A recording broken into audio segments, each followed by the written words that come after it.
along comes the Protestant Reformation, right? And the result of the Reformation, and it has to be remembered that the Reformation took place in Germany, right? It was primarily in its beginning, it was primarily a German religious movement, right? Obviously, it gives France and Switzerland and England, other places, but originally it's primarily a German religious movement, except that the Reformation didn't take place in Germany because Germany did not exist.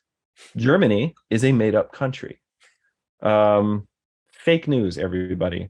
No, Germany's a made-up country, right? There, if you look at a medieval map, there's no Germany on that map.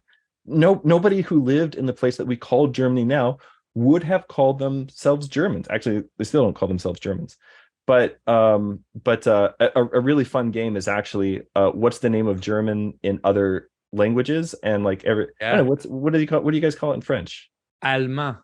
Yeah, right. Because like the Alamein region, right? Right. So it's nobody who lived there called themselves Germans, right? This German, but Germany is a modern construct. Yeah.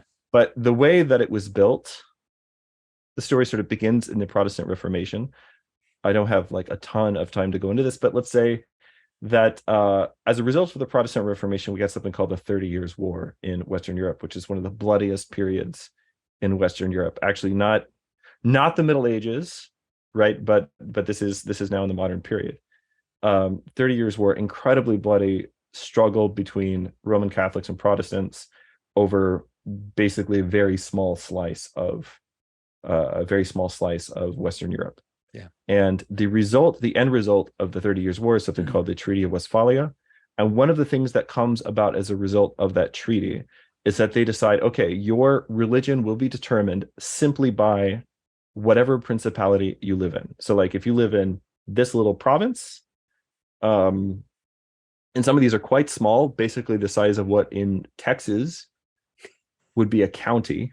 I don't know, do you guys call them parishes or counties, or like what's the unit in Canada beyond the city? Yeah, we do have something like that. I forget what they're called. Yeah, Okay. we have Conti. Yeah. Yeah, county. Yeah.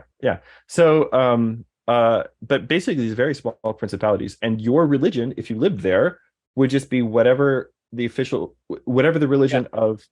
And so what happened was that instead of the identity conferred by the Christian story being kind of at the very outside level, is that it collapsed down actually several levels into the hierarchy. Mm-hmm. And so it goes from being, here's a universalizing story of Passion Week and Pascha, right? Of Rome and Greece, of the Trojan War and, St. John the Baptist, right? All these things, like this is our universalizing story that kind of is the container that holds everything together. And now that collapses actually several rungs down the ladder, right? To now it's actually secondary to your political identity. Mm-hmm. Now, once you kind of understand when that happened and how that happened, you can then understand how it's actually a pretty short trip to go from there to now my religious identity or my spiritual identity or whatever is something that I confer upon myself. Yeah, it's now. Personal thing. Right? Yeah, but also but isn't that also like political identity also has collapsed down to that level now? Yeah. So you can freely associate with whatever political party you want, at least in some parts of the world. But talking to the United States, you can freely associate with whatever political party you want, and everything about your identity has collapsed down to the level of the self. So when all of this is going on, though, and before it kind of gets all the way down to that level, primarily in the 18th and the 19th century Europe, you have the emerging of what is sometimes called the search for the national epic. Yeah. So why do we need the national epic? Because we're not part of an empire anymore, Holy Roman or otherwise. We're not part of an empire anymore. And we're not even part of the same religion anymore, right? And listen, nowadays, Protestants, Roman Catholics, Orthodox, like we can go out together and we can have a beer and we can talk about our differences and all these different things. Nobody stabs anybody, and that's great. I love that. Don't get me wrong. But if you think for a moment that somebody, in the 30 Years' War believed that, oh, the Roman Catholic over there and me, we're the same religion basically, and we're just quibbling over a few small differences. Like, this is not how people thought. Yeah.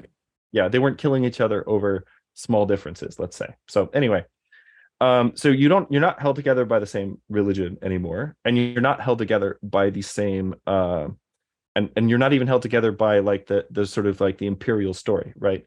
And so now what we need to do is to try to find some other narrative that can collect and hold our identity together. And this is why there's the search for the national epic. Mm-hmm. So something a lot of people don't know.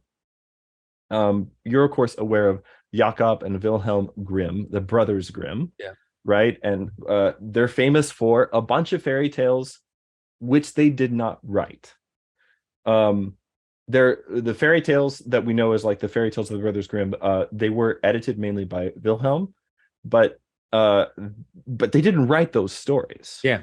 What they did was they went around collecting all the oldest stories, like the children's stories is what they would have called them. But they went around just like correcting all the old wives' stories and all the old children's stories and things like this from these tiny little idiosyncratic, valleys in different places in what is now Germany. And they're collecting these stories because the oldest stories preserve the oldest words. Mm-hmm. And Jakob Grimm is a philologist. He's interested in really old words. And so his two great works that he composed were the largest and most comprehensive dictionary of the German language which has ever been created, and then also an accompanying volume. Sometimes it's called Teutonic mythology or German mythology or something like that. It's got its own name in German, which I won't try to pronounce here since we're on the internet. But anyway, you've got these two massive volumes. One is This is the German Language, and the other is This is German Mythology. And they're both fascinating works. His Teutonic mythology is, let's say, has a lot of problems from the perspective of modern scholarship, because once again, there were a bunch of gaps and he just tried to fill the gaps in by guesswork, essentially. But the fairy tales were, basically he was sending his grad students out because grad students are the mindless minions of the academic world. So he would send his grad students out to basically collect these stories, and then later they edited them together in a volume. And that turned out to be much more popular and let's say more enduring than the other two works. Yeah. But what a lot of people don't know is that following the German Revolution, sometimes it's called the March Revolution, when the National Assembly of the German people, is like the first German parliament, was what came together. Jakob Grimm had a seat. It wasn't just a seat in the parliament, but it was like a special chair. Oh, really? And he had a vote and everything else, and he got disenchanted with politics. It didn't really last. But the reason that they gave him this spot in the very first German parliament ever was because he was the great German philologist. He was the great German, you could say, storyteller, in that he was telling, by collecting all these old stories and trying to package them and arrange them, what he's actually doing is creating an identity that is German, an identity that's based in the language that you speak and who your ancestors were, more than it is in what your religion is or where you live or those other things. And so one of the great, questions of the time was, well, as the German state is being founded, and there's lots of like little revolutions and different governing bodies and all these different things. It's difficult to track even if you have it all laid out in front of you. But basically, one of the big questions that they're trying to answer is, what does it actually mean to be German? Right? It's not a religious question anymore. Yeah. Right? It's not, so like, what does it mean to be German? And obviously, eventually, attempts to answer that question are going to develop in some really kind of unhealthy ways. Yeah. Yeah. In more nationalistic ways, the way we understand them now. Whereas right. in the ancient world, like Right. if there had been some kind of German identity, let's say in France, there was definitely more of a, let's say, a basic French identity, even though all the regions still, there was still that issue where all the region, and like your French identity was basically that, you know, you're somehow related to the King of France. Like that's where your French identity comes from. You know, you owe allegiance to the king, but then you probably don't speak French. You don't speak the same French that the Right. King of France does. You speak some other local dialect or whatever, and you don't see that this allegiance to the King of France as this totalizing thing, right? As this thing that it's like, I am French, in the way Right. even that the French would understand that today. Yeah. Yeah. I mean, that's the thing about nationalism as opposed to, let's say, the older mode, is that your national identity is now much more totalizing to the point that it has the ability to actually obliterate the things beneath it. Yeah. Even, I mean, Yeah, obviously, well, the French is a good example. When Napoleon yeah, took over, he basically, you know, imposed Parisian French on the rest of France, right, to make it one language. He basically imposed an education system onto all the different regions, and those that, you know, and you can see that all, like during the revolution, you can see that happening. It's wild, you know, the local places that resist the revolution, you know, they get slaughtered. I mean, people just get slaughtered because they there's this one thing, nation, right? That's where even the idea is kind of born, right? This idea of yeah, a citizen of a nation, the way that we right, understand it yes, now. yeah, and it's a sort of a weird extension, you could say, of like the old, really old classical idea of the city state, Yeah, but now imposed across many cities and over a very large geographic area until you get to these places where you have the situation today where modern nation states are so impossibly large. I mean, this is part of why I keep demurring on like when we're going to do like what's the symbolism of America video, right? Part of it is that like which America? yeah.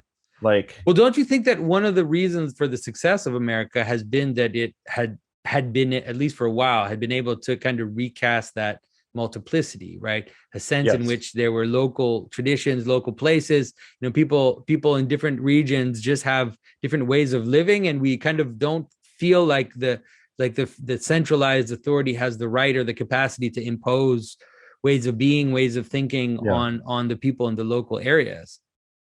Yes, there is a I think that was part of a lot of the early genius of the American project. And the two things that really challenged it and maybe broke it, although we'll see, we're still, I mean, we're a brand new country, so we'll see. But one is the creation of the interstate highway system. Yeah. You know, the ability, you know, which is very importantly, it's like now it's the artery, right? The arterial system that connects the country, but very importantly, like it's owned and paid for by the centralized power, the federal government, right? But then also along with that, you know, kind of developing, as well as there's something in our Constitution called the Interstate Commerce Clause, which basically gives the federal government authority to regulate anything that might possibly touch interstate commerce. And I don't want to get like too much into like American constitutional stuff and politics, but you could just say that the kind of the brilliance of the great localized you know, being able to recast that locality, like you just said, that started to break down when those two things, and obviously airplanes have made things worse.